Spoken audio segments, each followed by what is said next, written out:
Esse é um Cápsula e nós vamos falar agora sobre o Eduardo Tagliaferro, que falou que o Randolph Rodrigues fazia parte da turminha que ficava denunciando gente para Alexandre de Moraes. Olha como é que funcionava isso, né? O tal do gabinete do Alexandre de Moraes que censurava a direita, funcionava assim. Era Joyce Hasselmann, Alexandre Frota, o Randolph Rodrigues, eles dando dica para o Alexandre de Moraes. Aqui, Xandão, bloqueia isso daqui, Xandão. Isso aqui tá errado, Xandão. Olha aqui, tem que bloquear isso daqui, bloquear isso daqui. Agora o Tagliaferro está abrindo isso tudo aqui, mais um absurdo dessa decisão do Alexandre de Moraes, essa censura totalmente sem sentido contra a direita, né?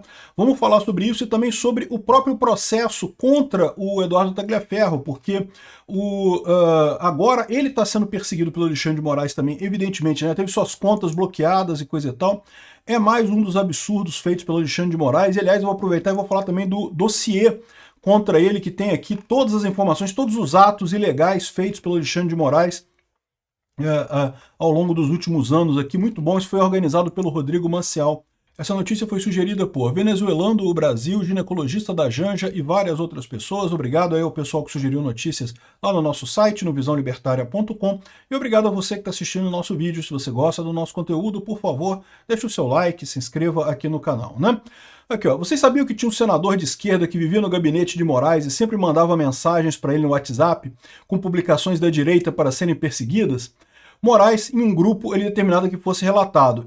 Em breve esse nome será revelado, começa com a letra R. Pô, ficou muito fácil, Eduardo. Todo mundo sabe do Randolph Rodrigues, né? Aí o Ezequiel Silveira perguntou aqui, ó, foi aquele que pediu prisão das pessoas em 8 de janeiro, né? Que é o senador Randolph Rodrigues, em seu turno, apresentou os seguintes requerimentos: prorrogação dos inquéritos dos atos antidemocráticos e não sei o que lá, afastamento do Anderson Torres. Lembra esse absurdo, cara, que foi o Randolph Rodrigues que pediu isso para o Alexandre de Moraes? Sendo que, cara, deveria ser a PGR fazendo isso, não o Randolph Rodrigues. E no entanto, o Alexandre de Moraes acatou essas coisas todas e fez isso, incluiu o governador do Distrito Federal. Eu fico me perguntando, cara, será que o Randolph Rodrigues tem algum gancho com o Alexandre de Moraes? Tem alguma coisa obscura aí? Porque eu já falei para vocês que eu acho muito estranho essa atenção que o Alexandre de Moraes dá para a esquerda, né? Ele não é originalmente um cara da extrema esquerda, ele era da centro-esquerda ali, do PSDB e coisa e tal. Então, assim, eu tenho certeza que ele sempre quis fazer essas coisas, né, de perseguir Bolsonaro e coisa e tal, muito mais para ajudar o PSDB e coisa e tal. Mas tem algumas coisas que ele faz que é tão subserviente à esquerda que eu fico me perguntando se não é realmente alguma coisa, algum gancho que esse pessoal tem contra ele, né? Vocês lembram? Logo que o Alexandre de Moraes foi empossado como ministro do STF, havia muita crítica da esquerda. A esquerda não queria o Alexandre de Moraes de maneira alguma, né? Porque foi colocado lá pelo Temer e coisa e tal. Então havia muita crítica contra o Alexandre de Moraes por parte da esquerda. E eu fico me perguntando se eles não chegaram em alguma coisa, não conseguiram levantar algum podre do Alexandre de Moraes nessa história, e isso tem sido usado por eles para forçar o Alexandre de Moraes a agir dessa forma, né? Eu fico me perguntando, não tem alguma lógica isso daí? Faz algum sentido isso, né? É lógico, eu continuo achando mais provável é que ele atua dessa forma porque quer salvar o PSDB, quer salvar a centro-esquerda aqui no Brasil, né? Mas não dá para descartar isso. Cara, o Randolph Rodrigues mandou prender. Tudo que o Randolph Rodrigues pediu foi obedecido pelo Alexandre de Moraes. Lembra que na época o PGR era o Augusto Aras, né, indicado pelo Bolsonaro. E não ia pedir nada tão sério assim. É lógico que teria investigação do 8 de janeiro, não tenha dúvida nenhuma.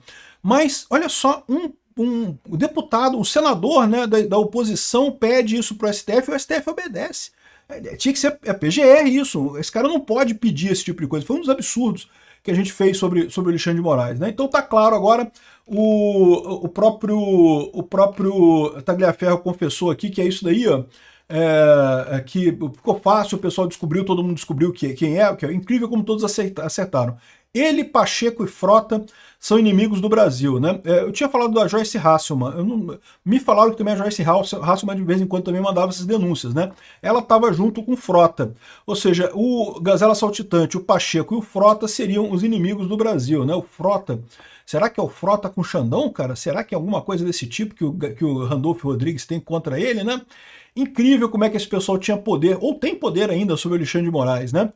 A ponto do Alexandre de Moraes achar Magnitsky pouca coisa. Não, prefiro a Magnitsky do que revelem o que aconteceu comigo aqui com Frota, sei lá, né? Agora, ele continua perseguindo o Eduardo Tagliaferro, né? O Eduardo Tagliaferro está já na Europa, já fugiu para lá antes de falar, evidentemente tinha que fazer isso mesmo. em que aqui a defesa do Eduardo Tagliaferro, né, perguntou por que bloquearam o Pix dele, qual foi a história, né, não tem nenhuma requisição da PF, não tem nada, né, e pediu o acesso integral aos autos para eventuais providências recursais, né. Aí o Alexandre de Moraes respondeu aqui, ó, é direito do defensor, no interesse do representado, ter acesso amplo aos elementos de prova que já foram documentados em procedimentos investigatórios realizados pelo órgão com competência de política judiciária, digo respeito ao exercício do direito de defesa. Havendo divergências em andamento, o pedido não pode ser acolhido. Ou seja, como tem HCs em outras coisas, ele não vai acolher isso aqui, não vai dar acesso aos autos. Proibido o advogado de defesa ter acesso aos autos. No presente caso, na mesma decisão que foi determinado o bloqueio de ativos financeiros, chaves Pix e cartões de crédito do requerente, foram deferidas outras diligências ainda não cumpridas, ou seja, o Alexandre de Moraes determinou mais coisas que não se sabe o que é. Outras coisas foram pedidas, isso daí. Que tipo de coisa que foi pedido em relação ao Eduardo Tagliaferro, né? Portanto, o deferimento do requerimento nesse momento investigatório se revelaria absolutamente prematuro em razão da existência de diligências em andamento, né? Enfim, um absurdo isso daqui que mostra como é que é a perseguição do Alexandre de Moraes clara, né? O Jorge Seife coloca que o Brasil assiste mais um grave capítulo da escalada autoritária que se instalou nas altas cortes do país. O Alexandre de Moraes fazendo mais merda, né? É preciso dizer com clareza, revelar um crime, ainda que com documentos sigilosos, não é crime. É verdade. Aliás, é obrigação do funcionário público revelar quando está acontecendo um crime, nem que para isso ele precise liberar relatórios ou documentos confidenciais. Está amparado na legislação brasileira como exercício regular de direito e cumprimento de um dever cívico e funcional. Base legal. Aí tem aqui toda a explicação da base legal da coisa. Ou seja, o Eduardo Tagliaferro não cometeu crime nenhum. No entanto, o Alexandre de Moraes está perseguindo ele. É realmente uma coisa absurda, né? É mais um desses muitos absurdos do Alexandre de Moraes. E aí tem um problema com isso, que é o seguinte, são tantos absurdos do Alexandre de Moraes que muita gente fica assim, caramba, cadê? Onde é que a gente vê tudo isso, né? E o Rodrigo Marcial, ele é vereador de Curitiba, ele criou o Dossiê Moraes aqui. O Dossiê Moraes, que aqui tem a versão em inglês, o que é importante para responder as pessoas lá no exterior, né? Que, como eu falei para vocês, tem muita gente lá no exterior da esquerda tentando convencer o mundo que o Trump foi injusto com o Alexandre de Moraes, quando não, o Trump fez o correto, o Alexandre de Moraes realmente é um absurdo, né, o que ele está fazendo aqui.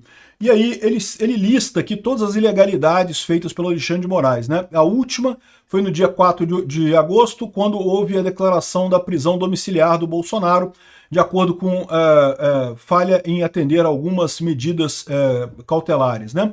E aí você clica aqui, tem os detalhes do que aconteceu, por que violou, as opiniões e coisa e tal. Então, assim, muito interessante esse dossiê, muito completo, tem todas as violações do Alexandre de Moraes aqui, em vários casos, desde o início, e você pode também incluir coisas aqui, pode recomendar coisas para ele incluir nesse caso, e essa é a coisa aqui, reporte um abuso, ou seja, diga um abuso dele, você dá as informações aqui, explique o que aconteceu, e isso vai entrar para o dossiê. Tem a versão em inglês, se você clicar aqui tem a versão em português, e tem todas as decisões aqui, todos os abusos feitos pelo Alexandre de Moraes.